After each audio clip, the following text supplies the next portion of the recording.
बहुत मर्द बनता है।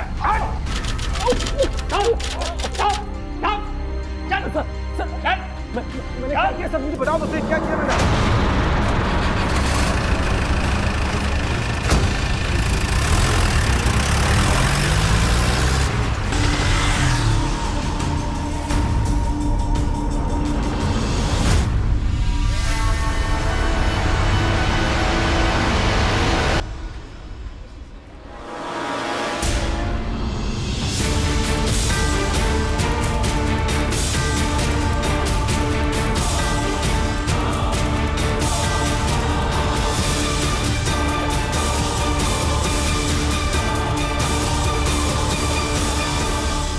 आज के बाद अगर हमें आंख दिखाने की कोशिश भी की ना, तो इससे बदतर हाल करेंगे हम, समझे?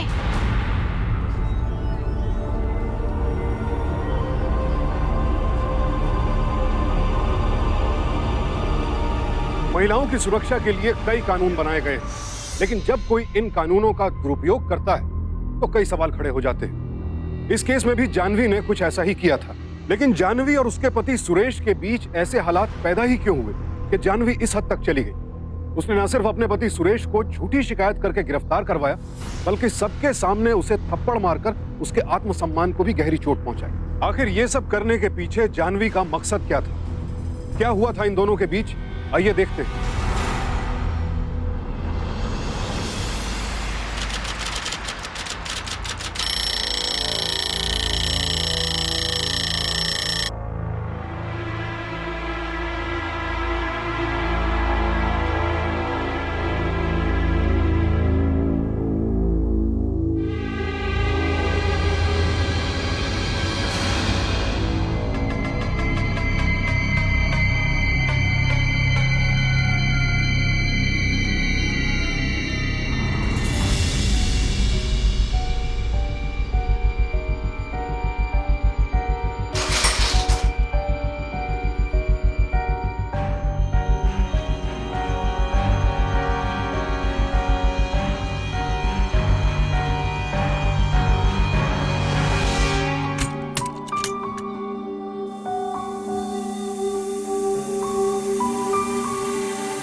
चाय नाश्ता तैयार है? हाँ, वहाँ किचन में रखा है। ठीक। ये क्या, आज फिर आलू की सब्जी बनाती हैं? क्या करते, कोई और सब्जी थी भी तो नहीं? अरे नहीं थी तो ले आते। रोज शाम को आते हैं ना दुकान से, उस समय लेके नहीं आ सकते? ठीक है, आगे ले आए करेंगे। ले आएंगे। नहीं चलता है, डब्बा हो गया है। कब से कह रहे कम से कम एक एलसीडी टीवी तो ला दो।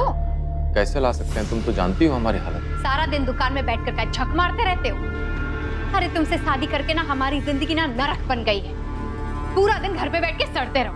एक टीवी चलता था, वो भी डब्बा हो गया। जी वकील साहब। अरे सुरेश बाबू, भाई ऐसा है कि तुम्हारे दुकान की केस की अगली तारीख जो है वो 16 की निकली है। हाँ भाई, यही बताने के लिए फोन किया था, याद रखिएगा आप। ठीक है वकील साहब, हम याद रखेंगे। ठीक है, ओके। वकील साहब का फोन था। वकील साहब को अच्छे से समझा देना, चाहे कुछ भी करें, ये दुकान का केस हमारे हक में होना चाहिए। हाँ जानवी, तुम चिंता मत करो, सब अच्छा होगा। अच्छा होता नहीं है, करना पड़ता है, समझे?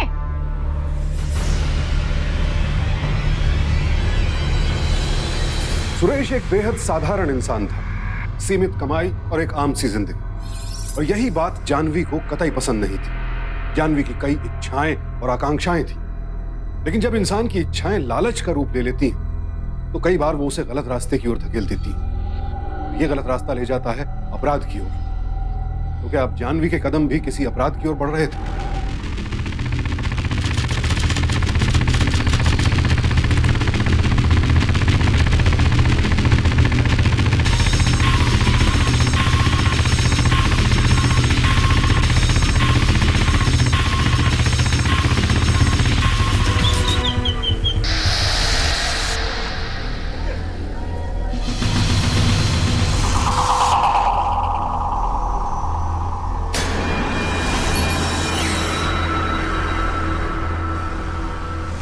योगेश भैया, सुबह सुबह आप यहाँ? काबिल, तूने केस वापस नहीं लिया। भैया ये धमकी देना अच्छी बात ना है। अबे चुप! ये हमारी दुकान है, समझे? आखिरी मोहलत दे रहे हैं। केस वापस ले लो और 10 दिन के अंदर ये दुकान खाली कर दो, वरना सौगंध खा रहे हैं इस दुकान के साथ तुम्हें भी जलाकर राख कर। योगेश भैया, ये दुकान पे हमारा हक है। दादाजी ने खुद पिताजी और चाचा जी की सहमति से ये दुकान हमारे पिताजी को दी थी। हम ये सब नहीं जानते, हम सिर्फ 2 ही चीजें जानते हैं। पहली, ये दुकान हमारी है, और दूसरी, तुम्हारे पास सिर्फ 10 दिन, सिर्फ 10 दिन।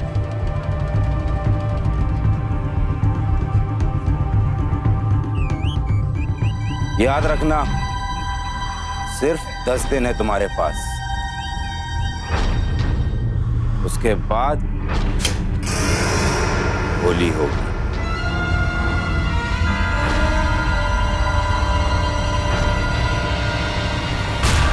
अरे अरे योगेश भैया, क्या कर रहे हैं आप? ये क्या कर रहे हो योगेश भैया? साड़ी जल जाएगी योगेश भैया। ये क्या कर रहे हैं आप? बस भैया, अरे तुझे आग लग गई।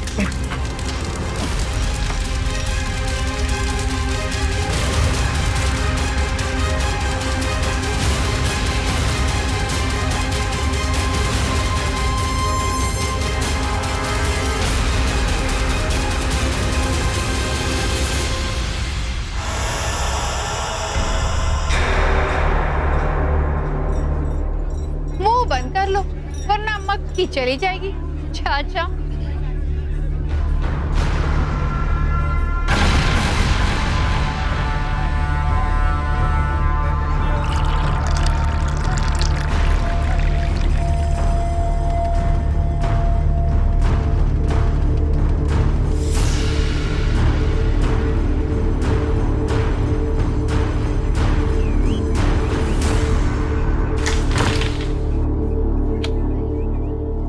अजय सुनते हैं?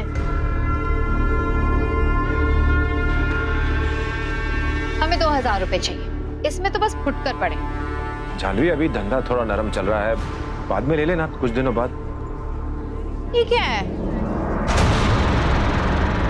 वो ये कुछ नहीं, वो ऐसे ही कुछ। ऐसे ही कुछ क्या? ये साड़ी जल कैसे गई? कुछ नहीं, तुम रहने दो। रहने कैसे दे? नुकसान है ये। अरे तुम इसे रहने दो, कुछ भी नहीं है। अरे काहे रहने दें? अरे सुरेश भाई, बता दो ना कि आपका चचेरा भाई आया था, सारा कर्मकांड उसी का है। धमकी देके गया है कि अगर 10 दिन में केस वापस नहीं लिया तो पूरी दुकान को आग लगा देगा। और तुम चुपचाप खड़े रहे? नहीं जानवी, हम शाम को जाएंगे थाने उसकी शिकायत करने के लिए, दुकान बंद करके। अरे कांड अभी हुआ है, शाम को दुकान बंद करके जाएंगे रिपोर्ट लिखाने। रहने दो, तुमसे ना सच में कुछ नहीं होगा। हम अभी थाने जाके उसकी दबंगई निकलवाएंगे। ऐसे कैसे? जानवी तुम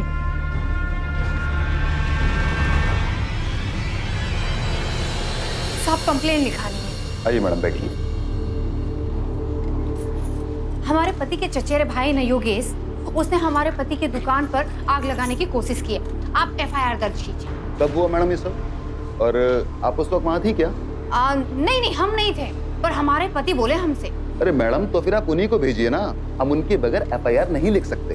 तो ठीक है, आप ये लिखिए कि आज सुबह हम दुकान में अकेले थे और योगेश वहां आकर हमें जब अकेला देखे, दुकान बंद करके हम पर जबरदस्ती करने का कोशिश किया है। अब तो लिखेंगे ना आप FIR। मैडम, अब आप सरासर झूठ बोल रही हैं। लो, हम जब सच बोल रहे थे आपको विश्वास नहीं हो रहा था ना, तो अब आपको चश्मदीद चाहिए था। इस बात के हम खुद चश्मदीद हैं। आप अब दर्ज कीजिए FIR, लिखिए। एक मिनट। हाँ सर जी, मैडम, सर जी, मैडम, सर जी, सर जी हमारी बात तो सुनिए सर जी। कहाँ जा रही हैं आप? हम हैं ना यहाँ पर, साथ को जाने दीजिए आप। राम सिंह, बोलने दो, बोलिए।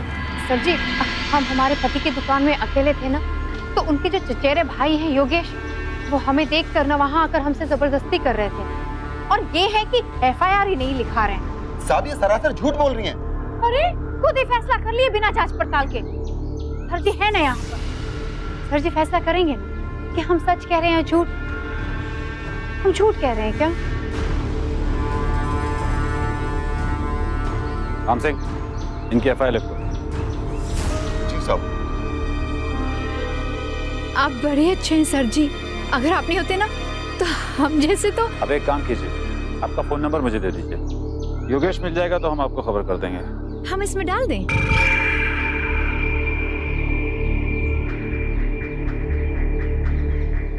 सर जी, सर जी अगर मदद की जरूरत पड़े तो आपका नंबर मिल सकता है, सिर्फ जरूरत पड़े तो।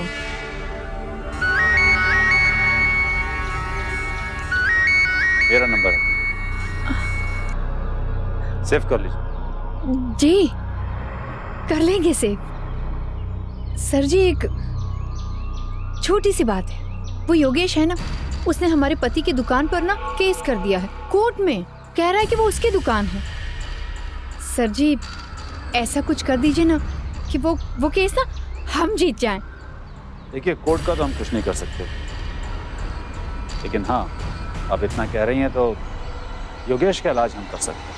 हाँ बहुत बहुत धन्यवाद। इंस्पेक्टर सतीश वर्मा अपने पद का दुरुपयोग करके गैर कानूनी तरीके से जानवी की मदद के लिए राजी हो गए। उधर जानवी अपने स्वार्थ के लिए किसी भी हद तक जाने को तैयार थी। देखना यह था कि उसका यह लालच सुरेश की जिंदगी को किस मोड़ पर ले जाएगा।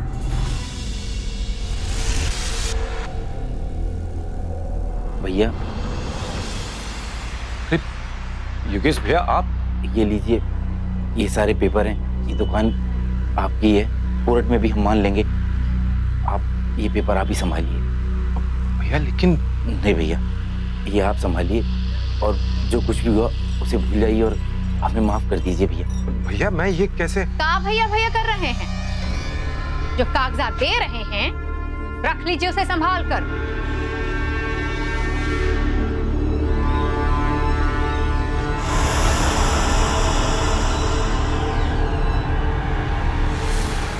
सतीश जी आप बड़े ही दरिया दिल हैं। आपने तो हमारा दिल ही जीत लिया। हमें समझ में नहीं आ रहा है कि आपका ये एहसान हम कैसे चुकाएंगे। अरे कुछ नहीं, एक कप चाय पी लीजिएगा बस हमारे साथ शाम को।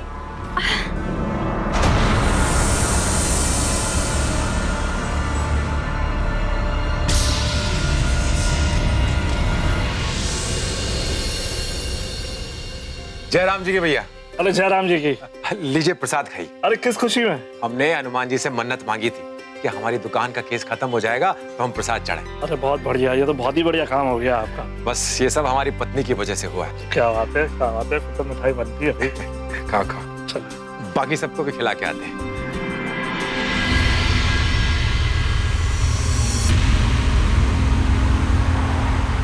एक बात पूछें? आप पूछिए। आप हमें ले कहाँ जा रहे हैं? कहीं डर तो नहीं लग रहा है आपको?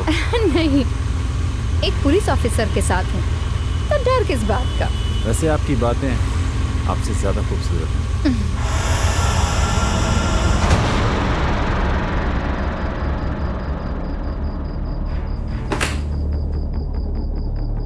जानवी,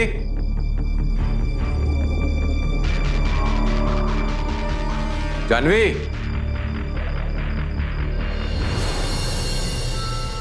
जानवी, यहाँ भी नहीं है। किधर गई?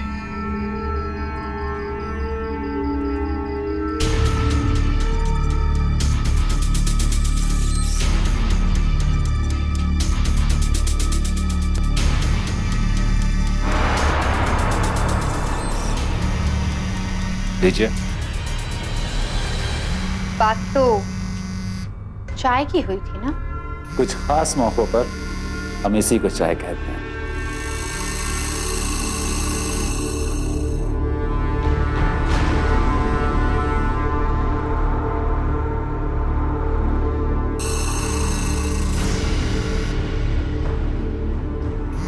नीचे लगता है आज आप हमें पूरी तरह से बिगाड़ देंगे।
जानवी, ये पुलिस की गाड़ी तुम्हें छोड़ के गई, कोई मुसीबत तो नहीं ना?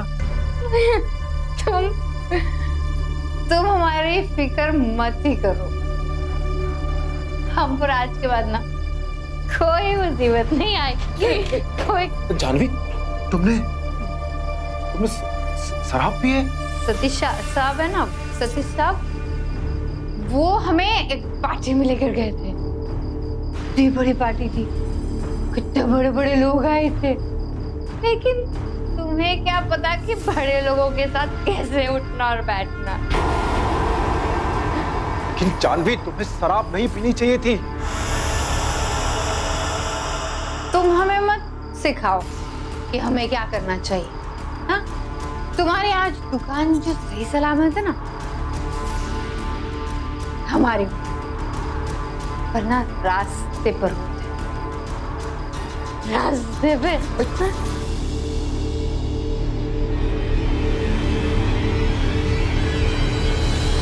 अरे चिंता की कोई बात नहीं है, समझे, तुम्हारा काम हो गया। राम राम भैया जी। राम राम भैया जी। हाँ, राम राम। सुरेश जी, ये गौतम जी हैं, हमारे बहुत पुराने मित्र। बड़े बाजार में इनकी बड़ी दुकान है, ये आपसे कुछ कहना चाहते हैं। हाँ, बोलिए ना। भैया जी, हमें पता चला कि कैसे आपने अपने चचेरे भाई के झूठे केस से अपना पीछा छुड़वा लिया। भैया, हमारी भी जमीन पर हमारे ममेरे भाई ने झूठा केस कर रखा है। अब आप ही कोनो उपाय बताइए तो हमारा भी पीछा छूटे उनसे। देखिए भैया, ये सब तो हमारी पत्नी का कमाल है। हम उनसे बात कर देखते हैं क्या कहती हैं वो। जैसा आप ठीक समझे भैया। अरे लो, हमारी किस्मत अच्छी है, भाभी जी भी आ गई। हाँ सर। राम राम भाभी जी। अब आप ही हमारी कोई मदद कर सकती है। हम हमारे जमीन का जो केस चल रहा है उसे खत्म करवा दीजिए। लाखों की जमीन है, कोड़ियों के भाव बनकर रह गई है। ऊपर से कोर्ट ने स्टे डाल रखा है, बेचना चाहे तो भी जमीन बेच नहीं सकते। बस आप ही कुछ कर दो, बड़ा मेहरबानी होगा भाभी। भैया, हम देखते हैं हम क्या कर सकते हैं आपके लिए। ठीक है, अच्छा तो हम जाते हैं। राम राम भैया जी। राम राम भाभी। ये क्या है? देख लो, अगर किसी की मदद हो जाए तो अच्छा है। ठीक।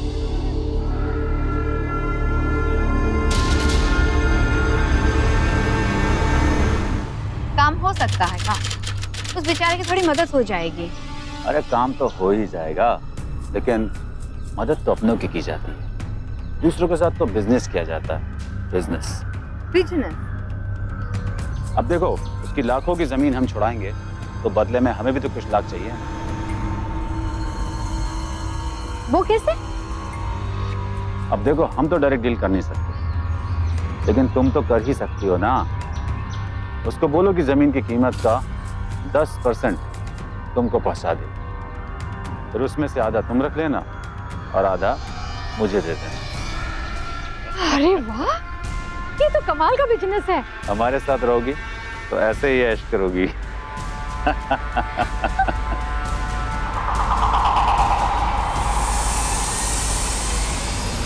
आपकी जमीन की कीमत है 40 लाख रुपए।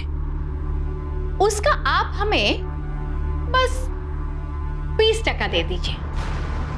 20%? सिर्फ 8 लाख रुपए तो है, लेकिन हाँ, काम पक्का हो जाएगा। लेकिन भाभी जी, हम तो सोच रहे थे कि आप हमारी मदद कर देंगी। तो मदद ही तो कर रहे हैं, हजारा सी कीमत ले रहे हैं। आप तो जानते हैं भाई साहब, आजकल तो मुफ्त में पानी भी नहीं मिलता। आप तैयार हैं तो बोलिए। हम तैयार हैं, लेकिन काम तो हो जाएगा ना? हो गया समझिए। आप आधे पैसे पहले दे दीजिए, आधे काम होने के बाद देना। ठीक है। 2 दिन में पैसों का इंतजाम करके इसके अंदर डाल के इसे अच्छे से पैक करके ना हमारे पति की दुकान में दे जाना। ठीक। नमस्ते।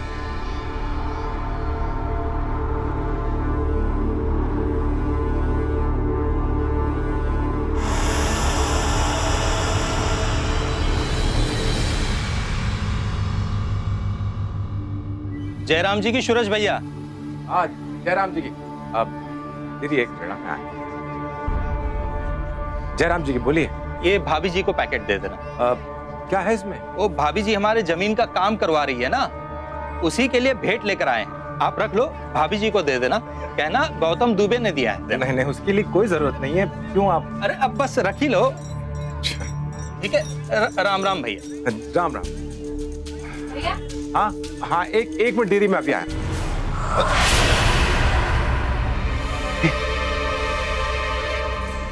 अरे ओ भाई साहब। हाँ भैया। एक मिनट ठहरना।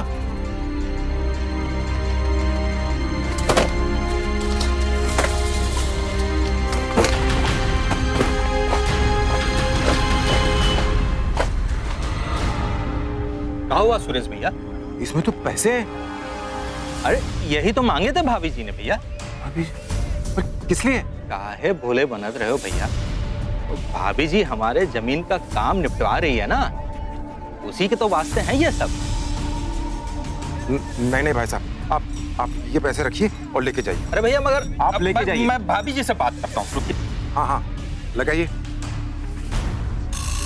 हेलो। हेलो भाभी जी नमस्ते, हम गौतम बोल रहे हैं। वो आपके पति जी हमारा पैकेट नहीं ले रहे हैं। फोन दो जरा उनको। हाँ हाँ, हम उनको फोन देते हैं। जानवी ये। चुपचाप से वो पैकेट ले लो। हाँ, हम नहीं लेंगे ये। काट दिया। ये रखिए और आप जाइए यहाँ से। ठीक है।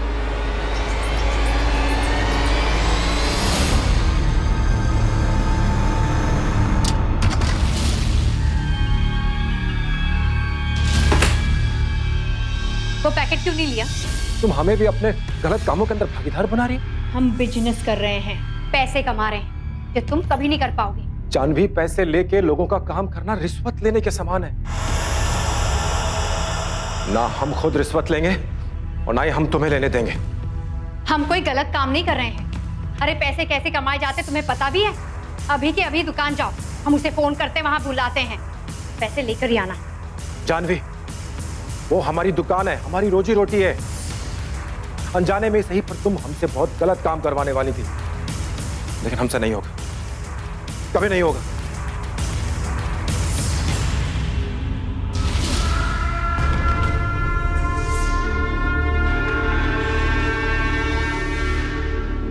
हेलो सतीश जी। हाँ बोलो, क्या बात है? हमारे पति को हमारे बिजनेस के बारे में पता चल गया है। अच्छा। वो पार्टी से पैसे लेने से मना कर रहे हैं और कह रहे हैं कि आगे भी पैसे नहीं लेंगे।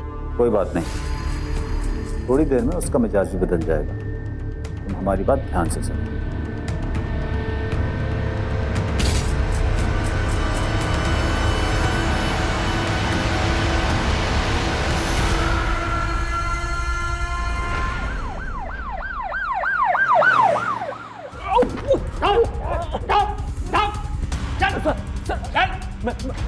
सर मुझे क्यों लेके जा रहे हो? तेरी सारी मर्दानगी निकालता हूँ। चल। लेकिन मैंने क्या किया सर? मुझे बताओ तो सही, क्या किया मैंने?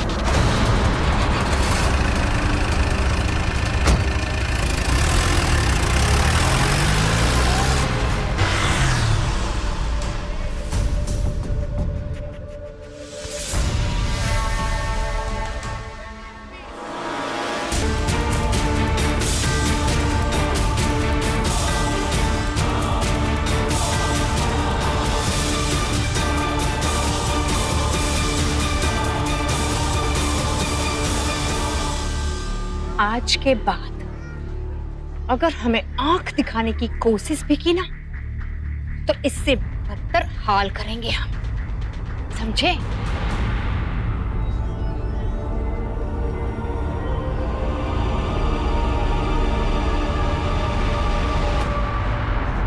जानवी अब इंस्पेक्टर सतीश वर्मा के लिए काम करने लगी और सतीश वर्मा ने बड़ी चालाकी के साथ जानवी के साथ मिलकर अपना गोरख धंधा शुरू कर दिया। जिस किसी को भी जमीन, मकान या दुकान को लेकर कोई परेशानी होती, वो जानवी से मिलता और फिर जानवी बड़ी चालाकी से उससे पैसा लेकर उसका काम करवाने लगती। जानवी के पति सुरेश को ना चाहते हुए भी इस गोरख धंधे का हिस्सा बनना पड़ा, क्योंकि जानवी पैसे उसके द्वारा ही मंगवाती थी और वो चुपचाप वो पैसे लाकर जानवी को दे देता। जैसे जैसे जानवी के पास पैसे आने लगे, उसके रहन सहन का ढंग भी बदलने लगा।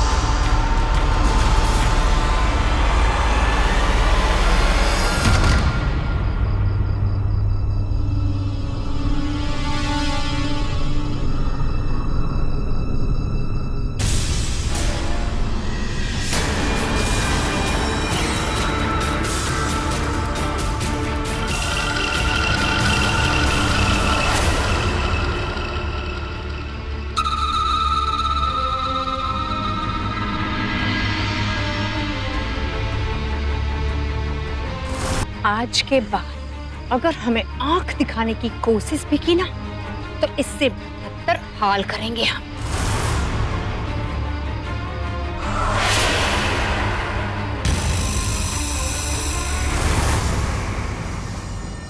घर क्यों नहीं आए? यहाँ काहे बैठे हैं? हम कुछ पूछ रहे हैं। घर तो आए थे, पर तुम्हें और उससे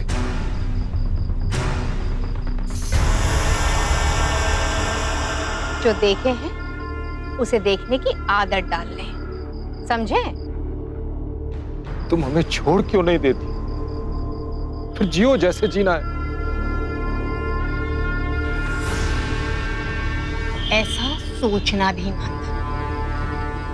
ना तो हम तुम्हें छोड़ेंगे और ना ही छोड़ने देंगे, क्योंकि तुम और तुम्हारी ये दुकान हमारे पैसे कमाने का जरिया बन चुके हैं।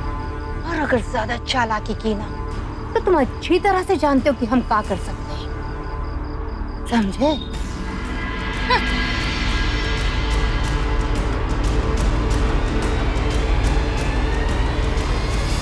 पांडे जी से कहिएगा, अगर पैसे नहीं दिए ना तो काम नहीं होगा। हाँ। और चंदन से कहना कि 4 लाख रुपए लगेंगे। बेटे, और हमें तुम्हारी मदद की जरूरत है। बोलिए। हफ्ता भर पहले हम घर को ताला लगाकर तीर्थ यात्रा गए थे।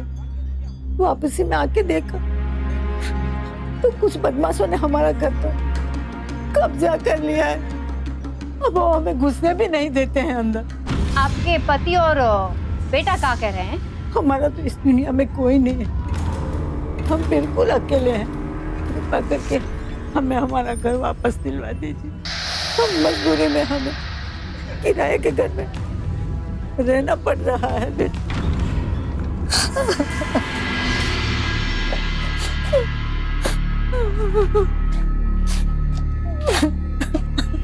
देखिए माँ जी, आपका घर हम खाली करवा देंगे। आप उसके लिए हमें 5 लाख रुपए नकद दे दीजिए। 5 लाख? बेटा, इतना तो मेरे पास नकद नहीं है। नकद नहीं है तो काम नहीं हो पाएगा, आप जा सकती हैं। लोकल में थोड़े गहने जरूर हैं, तो मैं आपको दे दूं। सोने के हैं? बिल्कुल सोने के हैं बेटे। आपसे हाथ जोड़कर विनती है, कैसे भी करके मुझे वो घर दिलवा दीजिए। वो हमारे पति की आखिरी निशानी है। आप फिक्र मत कीजिए, कल आप सोने के गहने ले आइए, समझिए आपका काम हो गया।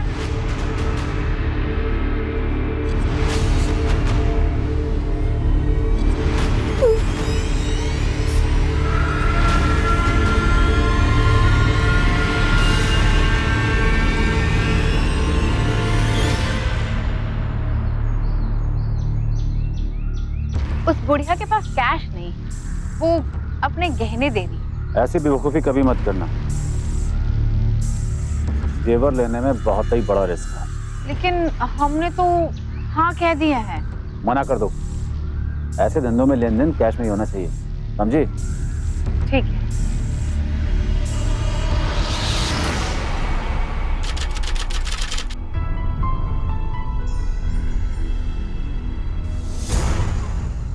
ये कौन दे गया?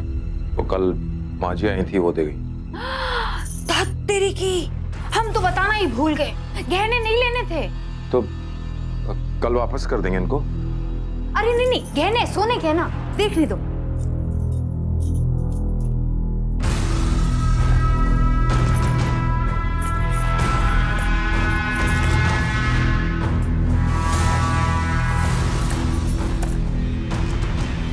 वाह, गहने तो बहुत सुंदर हैं। अब आ गए ना तो रख ही लेते हैं। वैसे भी घर में आई हुई लक्ष्मी को इस तरह जाने देता है क्या? Cheers! वाह वाह वाह, क्या बात है। जानवी, ये सारे लोग बहुत ही पावरफुल लोग हैं, सरकारी विभागों में बड़ी बड़ी पोस्टों पर बैठे हुए हैं, कोई भी काम कर सकते हैं। हाँ हाँ, क्यों नहीं। जानवी जी, आपके लिए तो हम कुछ भी कर सकते हैं। अरे किसी दिन हमें भी आजमा के देखिए ना। हाँ, क्यों नहीं।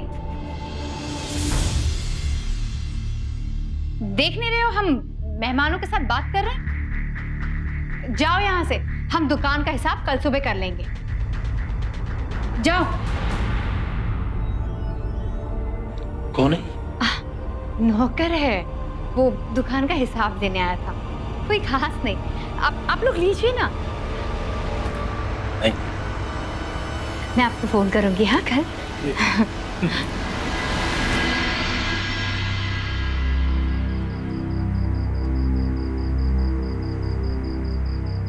बेटा, बहुत भूख लगी है, कुछ पैसे दे दो ना, सुबह से कुछ नहीं खाया। बेटा, कुछ पैसे दे दो।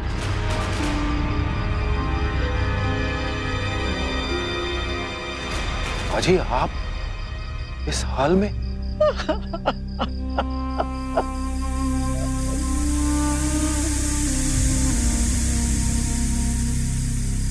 बदमाशों की धमकी की वजह से मकान मालिक ने हमें घर से निकाल दिया, और हमारे पास जो बच्चे कुछ पैसे थे वो भी बदमाशों ने हमसे छीन लिए। माजी, ये सब कुछ हमारी पत्नी की वजह से हुआ है। बेटा, हमने तो हमारे पास जितने गहने थे सब आप लोगों को दे दिए, वो भी हमारा काम नहीं हुआ। दर दर भटक रहे हम और भीख मांगने को मजबूर हो गए।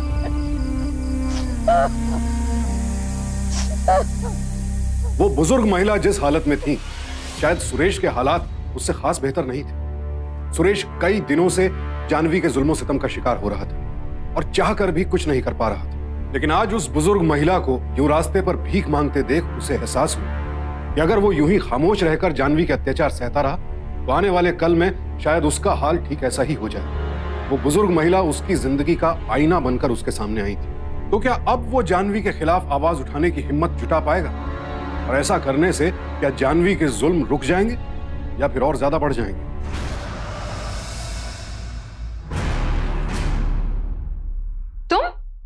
तुम यहाँ क्या कर रही हो? नाश्ता। तो तुम इन्हें यहाँ लेकर आए हो? माजी, आप आराम से नाश्ता कीजिए। खबरदार इसे एक दाना भी दिया तो ये बुढ़िया निकल यहाँ से। ये यहां से नहीं जाएंगी। तुम्हारी इतनी हिम्मत? बस बहुत हो गया। चुपचाप जाओ और जाके इनके जेवर वापस लेके आओ। ये यहां से तभी जाएंगी। लगता है बहुत चर्बी आ गई। पुलिस बुलवाओ, इतने डंडे पड़ेंगे ना कि सारी हड्डियां टूट जाएंगी। डंडे तुम्हें पड़ेंगे जब ये जाके पुलिस में तुम्हारे खिलाफ शिकायत करेंगी। ये जाएगी पुलिस में मेरे खिलाफ? हाँ यही करेंगी, क्योंकि इनके जेवर तुम्हारे पास हैं और इनके पास उसकी रसीद। चोरी का झूठा इल्जाम लगाते हो इनको देर नहीं लगेगी। इसे चुपचाप जाओ और जाके इनके जेवर लेके आओ। जाओ।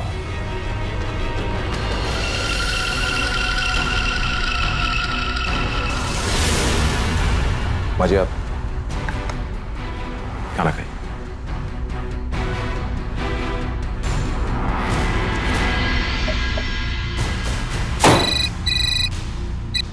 हाँ बोलो।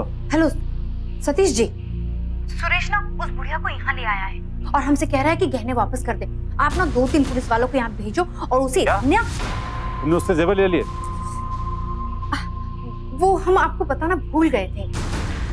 सुरेश ना हमको धमकी दे रहा है कि अगर हमने उस बुढ़िया के गहने वापस नहीं दिए ना तो वो बुढ़िया बिल दिखाकर हम पर ना चोरी का इल्जाम डाल देगी। हमने तुमसे पहले भी कहा था कि जेवर मत लेना, उसके जेवर फौरन वापस करो। आप क्या हमारी बेइज्जती करवाना चाहते हैं उनके सामने? देखो, जब सही इंसान आग दिखाता है ना तो वो हमें नुकसान पहुंचा सकता है, इसलिए थोड़ी देर के लिए उसकी तसल्ली के लिए कदम पीछे खींच लो, फिर बाद में देखेंगे कि उसके साथ क्या करना है। हाँ ठीक है, हम गहने वापस कर देते हैं।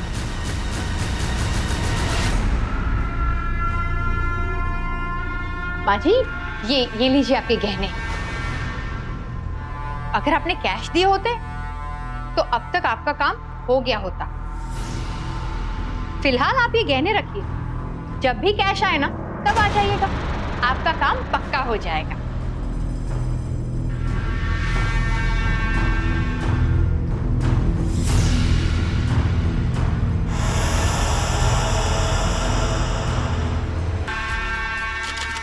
बेटी, मैं कैश ले आई हूँ। तूने कहा था ना कि कैश लाओगे तो आपका काम हो जाएगा। मैं जेवर बेच के कैश लाई हूँ, पूरे 5 लाख है, पूरे 5 लाख। मेरा काम करवा दोगे ना बेटी? मेरे काम करवा दो। अरे बाजी, ये आप क्या कर रही हैं? आप पहले भी एक बार धोखा खा चुके हैं विश्वास करके, फिर से ये। सुरेश बेटा, वो घर मेरे पति की आखिरी निशानी है। कैसे भी करके मैं उसे अपने ताबे में लेना चाहती हूँ बेटा। मेरा इतना काम कर दो तो मैं बहुत आभारी होंगी आपसे। माँ जी आप फिक्र मत कीजिए, समझिए आपका काम हो गया। हाँ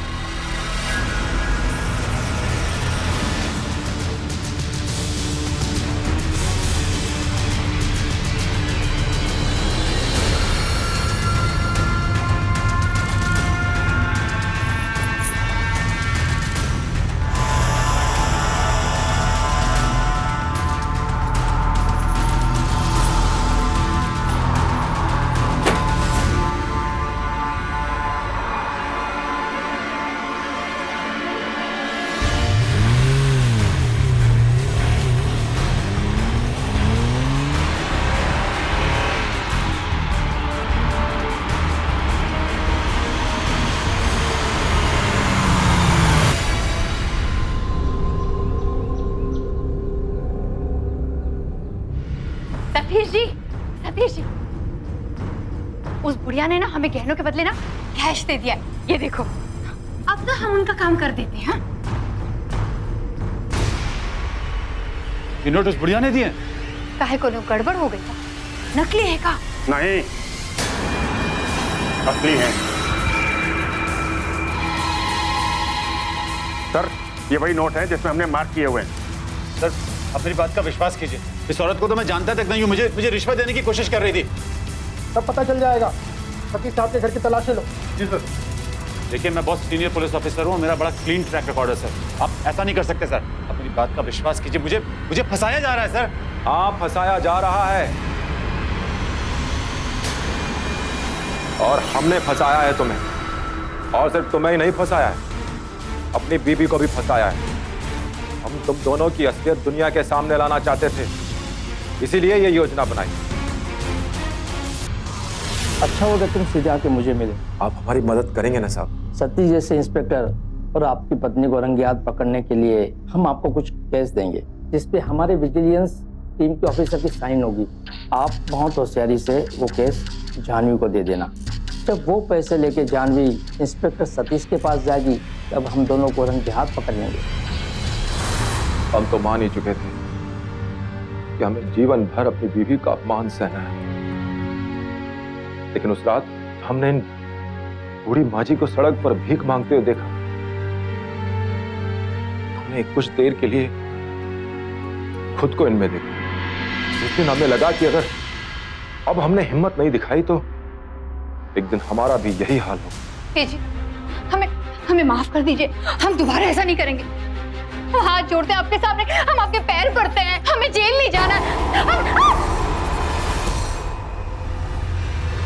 तुम पे हाथ उठा के हम अपना हाथ भी गंदा नहीं करना चाहते, क्योंकि तुम्हारी जैसी लालची औरत की इच्छाएं कभी पूरी नहीं हो सकती, क्योंकि लालच का तो कोई अंत ही नहीं। ये नोटों से भरा बैग मिला है सर। ओ सर, ये और भी कैश बरामद हुआ है यहाँ से। सीनियर पुलिस ऑफिसर साहब, अब आपको क्या कहना है? सर ये पैसे मेरे नहीं है सर, मुझे पता नहीं कहां से आए मेरे घर में, लेकिन सर मेरी बात का विश्वास कीजिए। अरेस्ट है, थाने लेकर जाइए इन्हें। सर मेरी बात सुनिए आप। अरेस्ट है। सर मेरी बात सुनिए सर।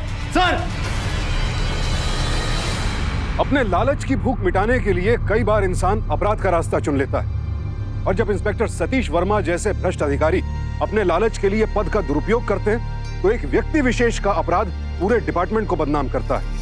जबकि सच तो यह है कि बेईमानों की तुलना में ईमानदार लोग ज्यादा हैं, लेकिन फिर भी एक भ्रष्ट व्यक्ति की वजह से सभी को गलत निगाह से देखा जाता है, जो कि बेहद दुखद है। इस केस में आखिरकार सुरेश की हिम्मत और कोशिश रंग लाई, और जानवी और इंस्पेक्टर सतीश वर्मा को रंगे हाथों पकड़ लिया गया।